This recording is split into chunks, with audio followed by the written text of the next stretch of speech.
My ex's lie shattered my life. My parents believed her and disowned me. Now they want to reconcile after learning the truth. I never thought I'd be sharing the story, but recent events have compelled me to open up. I'm David, 28, male, and 5 years ago. My life took a drastic turn that I'm still grappling with today. Growing up, I was always the good kid in my family. My parents, Mark, 55, male, and Lisa, 53, female, were proud of my academic achievements and well-behaved nature. I have a younger sister, Natalie, 20, female, who was always a bit rebellious, causing my parents more stressed than I ever did. This dynamic created an unspoken expectation that I would always be the reliable, trustworthy son. I met Kimberly, 22, female, during my sophomore year of college. We were in the same study group for our psychology class, and we hit it off immediately. Kimberly was vivacious and outgoing, the complete opposite of my more introverted nature. She brought me out of my shell, encouraging me to try new things and meet new people. We started dating a few months after we met, and for 2 years, everything seemed perfect. Kimberly and I had talked about moving in together after graduation.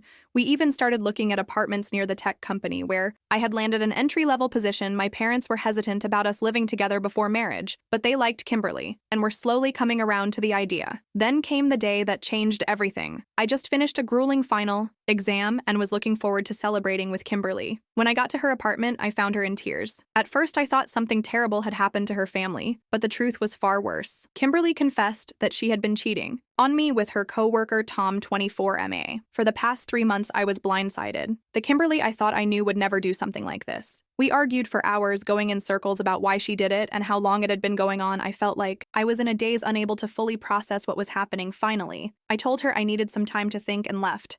I went to stay with my best friend Chris, 23, male, who had been my roommate freshman year. Chris was furious on my behalf and suggested I break up with Kimberly immediately. But I was conflicted. 2 years of memories and plans for the future don't disappear overnight. I spent a week at Chris's place, barely eating or sleeping, trying to decide what to do in the end. I knew I couldn't trust Kimberly anymore. The foundation of our relationship was shattered. I steeled myself and went to her apartment to officially end things. When I arrived, Kimberly seemed nervous and jumpy. I thought it was because she knew why I was there, but I was wrong. As soon as I mentioned breaking up, Kimberly's demeanor changed completely. She started screaming, accusing me of hitting her. I was so shocked I couldn't even respond at first. I tried to calm her down to understand where this was coming from, but she ran out of the apartment still yelling about abuse. The next few hours were a blur. The police showed up at my door, and suddenly I was being arrested and questioned. Kimberly had filed a report claiming I'd physically abused her during our argument about her cheating. I kept insisting it wasn't true, but the officers seemed skeptical. My parents were called to the station.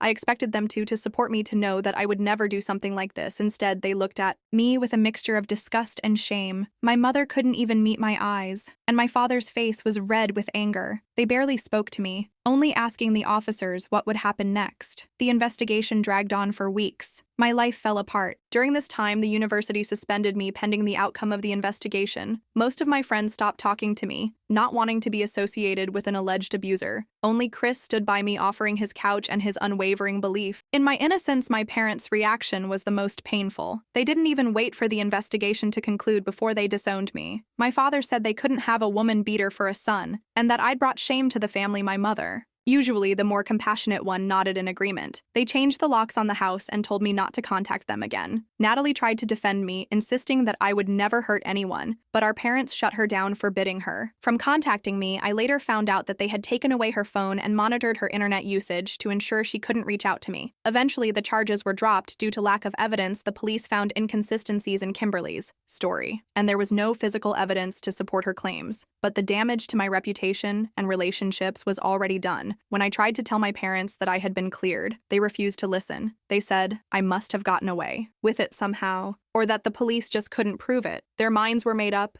and no amount of evidence could change that I was allowed to return to the university. But the whispers and stares were too much to bear. People who had once been my friends now crossed the street to avoid me. Professors who had praised my work now regarded me with suspicion. Even though I had been officially cleared, the stigma of the accusation clung to me like a shadow. After careful consideration, I decided to transfer to a college on the other side of the country to finish my degree. Chris helped me move and get settled, even lending me money for the security deposit on a small studio apartment. I changed my phone number and deleted all my social media accounts. I needed to start fresh, where no one knew me or my story. The next 2 years were incredibly difficult. I was alone in a new city, cut off from everyone I'd ever known. Except for Chris, I focused all my energy on my studies and worked part-time jobs to support myself. There were nights when the loneliness and injustice of it all felt overwhelming. but I forced myself to keep going. I graduated with a degree in computer science and through a stroke of luck, landed a job at a small tech startup. Slowly, I started to rebuild my life. I made a few acquaintances at work, though I was hesitant to call anyone a friend. The fear of being hurt or betrayed again was always present. Then about a year ago, I met Rachel 26 Fahrenheit's at a local coffee shop. She was a regular there, always occupying the table next to mine with her laptop and a stack of medical textbooks. We started with small talk over coffee, which gradually turned into longer conversations. Rachel was kind and funny, with a sharp wit that often caught me off guard. For the first time in years, I found myself looking forward to seeing someone, but I was terrified of starting a relationship. How could I trust anyone after what happened with Kimberly, and how would Rachel react? If she knew about my past, we became friends, first spending time together outside the coffee shop. Rachel seemed to sense my hesitation about getting closer and never pushed for more than I was ready to give. After a few months of friendship, I finally gathered the courage to tell her about what had happened with Kimberly and my family. To my surprise and immense relief, Rachel believed me without question. She was outraged on my behalf, angry at Kimberly for her lies, and at my family for their lack of faith in me. Her support was like a balm to wounds I hadn't realized were still so raw. With Rachel's encouragement, I started to open up more. We've been dating for 8 months now, and things are going well, but I still struggle with trust issues and the pain of being abandoned by my family. I haven't had any contact with my parents or extended family since the incident, though Natalie managed to reach out to me in secret last year. We've been cautiously rebuilding our relationship, but it's difficult with our parents still forbidding her from contacting me. I'm writing this post because I recently received some shocking news through Natalie. Apparently, Kimberly has confessed to lying about the abuse the guilt had been eating at her, and she finally broke down and told my parents the truth. But instead of reaching out to me to apologize, they're trying to pretend nothing happened. They asked Natalie to feel me out about reconciliation. I'm conflicted about how to proceed. Part of me wants to confront them and demand an apology for the years of pain and isolation they put me through. Another part just wants to continue with my new life and leave the past behind. Rachel thinks I should at least hear them out, but I'm not sure I'm ready to open those old wounds. What should I do? Should I give my family a chance to explain themselves, or should I continue to keep them out of my life? Any advice would be appreciated. Update 1. Thank you all for your supportive comments and advice. After much deliberation and several long discussions with Rachel, I decided to meet with my parents. But on my terms, I asked Natalie to arrange a meeting at a neutral location, a quiet cafe in my hometown. The days leading up to the meeting were filled with anxiety. I had nightmares about the confrontation, waking up in cold sweats. Rachel offered to come with me for support, but I felt this was something I needed to do alone. She understood and helped me prepare, even role-playing potential scenarios to help me feel more in control. When the day finally arrived, I got to the cafe early, choosing a table near the exit. My heart was pounding as I waited, half expecting them not to show up, but they did, walking in exactly on time. Looking older and more haggard than I remembered, my mom burst into tears as soon as she saw me, while my dad just stood there looking uncomfortable. I didn't rise to greet them or offer hugs. I simply gestured for them to sit down, determined to maintain my composure. I started the conversation by setting ground rules. I told them I was there to listen to what they had to say, but that I wasn't promising forgiveness or reconciliation. They nodded, seemingly understanding the gravity of the situation. My mom spoke first. Stumbling through an apology, she talked about how shocked and overwhelmed they were when the accusations came out. She said they reacted out of fear and shame rather than love and trust. My dad nodded along occasionally, adding his own words of regret as they spoke. Memories of that terrible time came flooding back. I remembered the look of disgust on their faces at the police station, the coldness in their voices when they told me not to come home. It took all my self-control not to walk out right then and there. When they finished, I asked them the question that had been burning in my mind for years. Why didn't you believe me? Their answer was disappointing, to say the least. They talked about societal pressure, about not wanting to be seen as the parents who raised an abuser. They mentioned how convincing Kimberly had been, how they thought they'd raised me better. Each excuse felt like a fresh slap in the face. I couldn't hold back anymore. I told them exactly how their actions had affected me. The struggles, the loneliness, the trust issues I still battle every day. I described the nights I spent sleeping on Chris's couch, too ashamed to tell him I had nowhere else to go.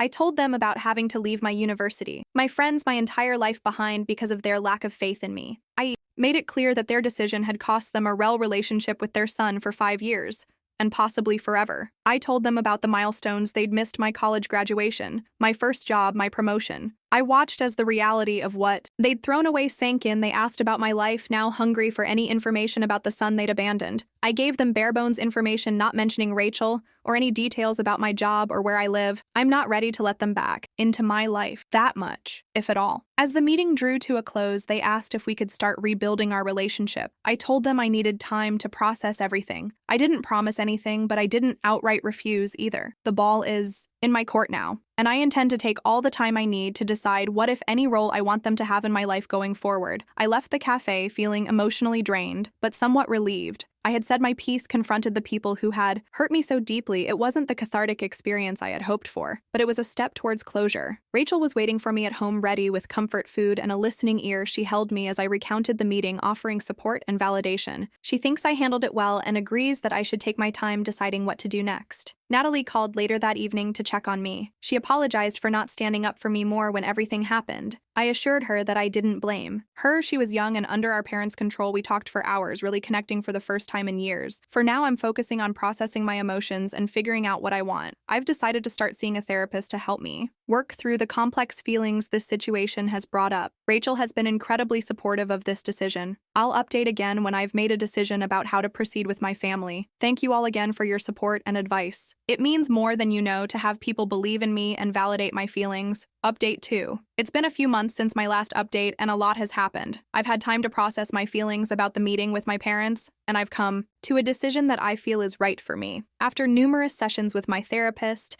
and many long emotional conversations with Rachel, I've decided not to pursue a relationship with my parents. At this time, their apology, while seemingly sincere, didn't address the core issue: their fundamental lack of trust in me when I needed them most. The therapy sessions have been incredibly helpful in working through my feelings. My therapist helped me realize that while forgiveness might be possible, someday reconciliation isn't necessary for my healing process. She also pointed out that my parents' apology seemed more focused on alleviating their own guilt than on acknowledging the full extent of the pain they caused me. I spent a lot of time reflecting on my childhood and my relationship with my parents before the incident.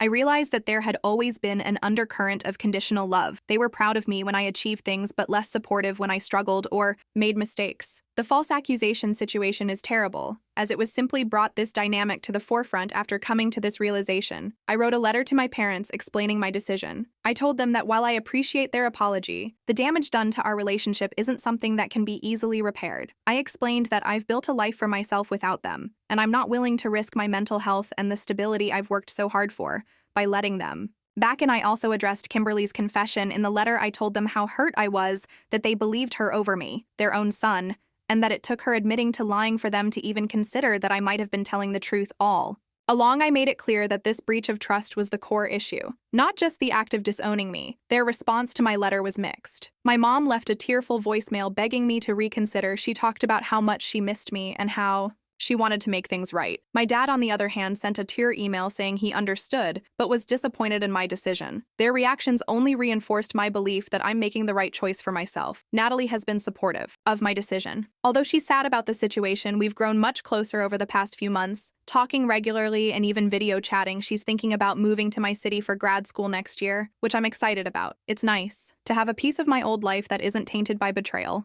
On a brighter note, Rachel and I have taken a big step in our relationship. We've moved in together. It's been an adjustment, but a good one. She's been incredibly supportive throughout this whole process, and living together has only strengthened our bond. We're learning to navigate each other's quirks and habits, and it feels like we're building a real home together. Work has been going well too. I recently got a promotion to lead developer on a new project. The added responsibility can be stressful, but it's also incredibly rewarding. I'm grateful to have a career I enjoyed to focus on during this emotional time. I've also started volunteering at a local organization that supports victims of false accusations. It's been therapeutic to use my experience to help others who are going through similar situations. Sharing my story and seeing the impact it has on others has been healing in a way I never expected. As for Kimberly, I heard through Natalie that she's moved away and is allegedly seeking therapy. I hope she gets the help she needs, but I have no desire to ever see or speak to her again. Her actions caused immeasurable damage to my life, and while I'm working on letting go of the anger, I'm not interested in any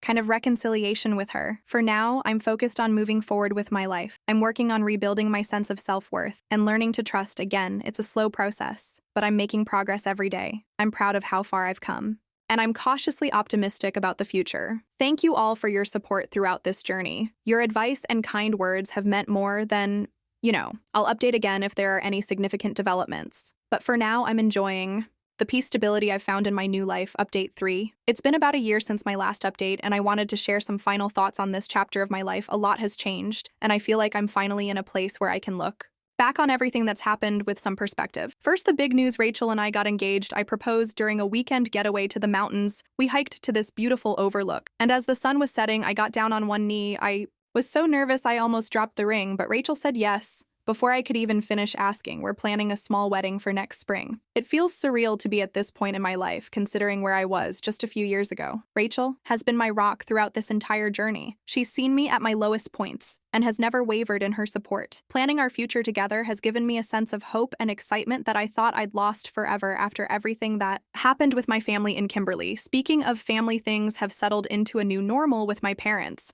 I've maintained my decision to keep them at arm's length. They occasionally send messages through Natalie, usually around holidays or birthdays. But I've asked her to limit the information she passes along. It's not a perfect solution, but it's what I'm comfortable with for now, Natalie. And I have grown even closer. She moved to my city for grad school as she'd planned, and it's been wonderful having her nearby. We have dinner together at least once a week, and she's become good friends with Rachel too. Having her in my life has helped fill some of the void left by the loss of my relationship with our parents. Work continues to go well. I've been promoted again, and I'm now leading my own team. The added responsibility can be stressful, but it's also incredibly rewarding. I'm proud of what I've accomplished professionally, especially given how close I came to losing everything. I'm still volunteering with a false accusation support group. In fact, I recently shared my story publicly for the first time at one of their events. It was nerve-wracking but ultimately empowering. The response was overwhelmingly positive, and it felt good to potentially help others who are going through similar ordeals. As for my parents, I received a letter from them last month. They said they had been going to family therapy to work on their issues and asked if I'd be willing to join them. For a session, I appreciated the gesture, but I'm not ready for that step. I wrote back, explaining that while I'm glad they're working on themselves, I'm not interested in family therapy at this time. Maybe someday, but not now.